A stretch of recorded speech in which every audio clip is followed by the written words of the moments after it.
Once upon a time, there was a boy who grew up on a farm near an airport. And this boy in the summertime had to work 12 to 14 hours, 6 days a week. But on Sunday, he only worked 5 hours. This boy used to look up at the airplanes arriving at the airport, and he wondered what it would be like to fly a plane. One day,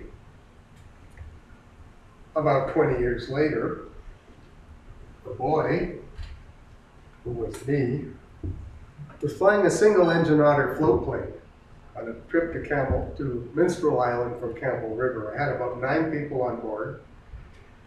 And as we approached Minstrel Island, I landed on the water, I taxied up to the dock, and I could see people running down the dock, waving like crazy.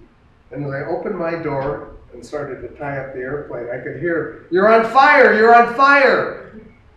And I looked under the airplane, and there were flames on the other side of the plane, in the belly.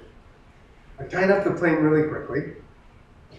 There was one guy there with a very, very loud voice, like a bullhorn, hollering, "Get them out of there, it's gonna blow! Get them out of there!" Like I didn't know that could happen. The fuel tanks on that airplane are in the belly of the airplane. All of these tanks, the tanks have a little drain that leaks a little bit. Tiny little drop of gas every once in a while with lots of fumes. The flames were quite close to the tank. I ran to the back door, and the first person at the back door was a very, very obese lady standing at the top, trying to come down, facing me. To exit that airplane, you had to go down a skinny little ladder with no handrail. And she was frozen at the top.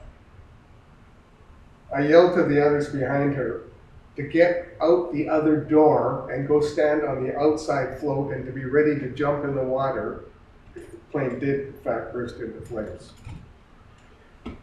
At that moment, with Bullhorn Guy still hollering, "Get him out of there, it's gonna blow!" I did think about grabbing that huge woman by the front of her, and there was plenty to grab onto, and just grabbing her, yarding her backwards, and ducking out of the way. And I knew at that moment that she would be hurt, perhaps even fatally if her head hit the wrong way. But I had the others to think about.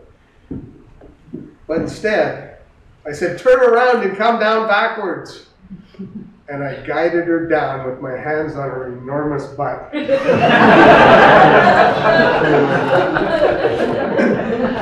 The next guy needing to come out was an old guy with a cane, and he somehow thought his cane would help him down the ladder. I grabbed his cane, threw it behind me, and helped him out with the help of 2 city guys who were somewhat like Fraser and Niles. You can imagine how much help they were.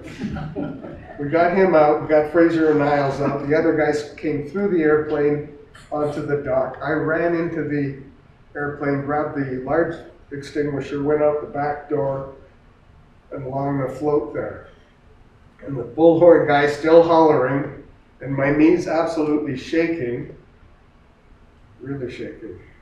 I can remember trying to steady my knees so I could make my way up the float with the fire extinguisher.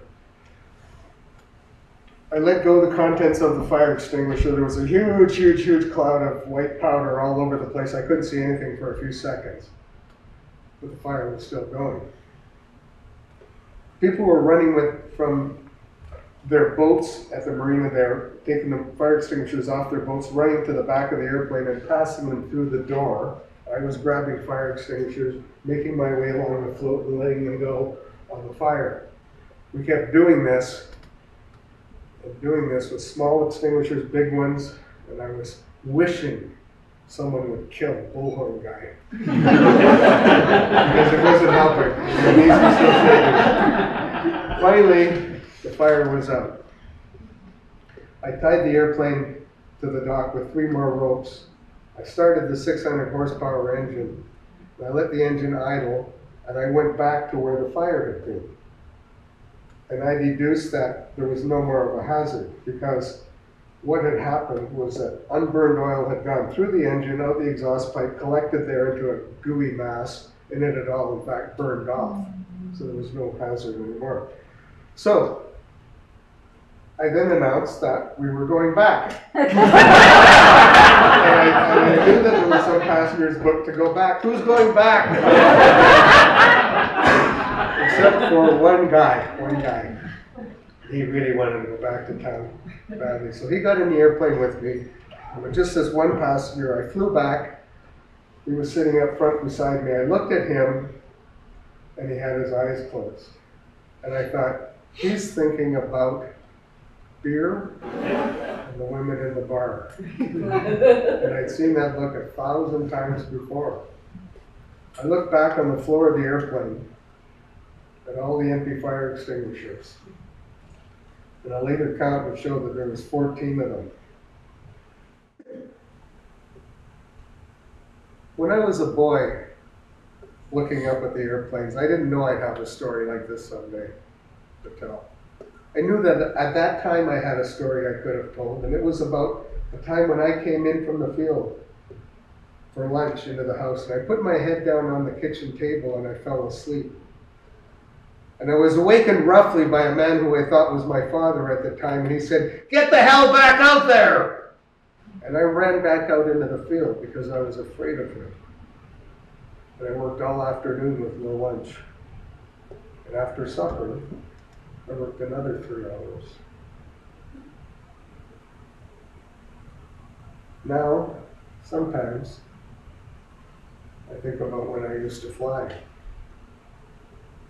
And sometimes, I think about when I was a boy. Thank you.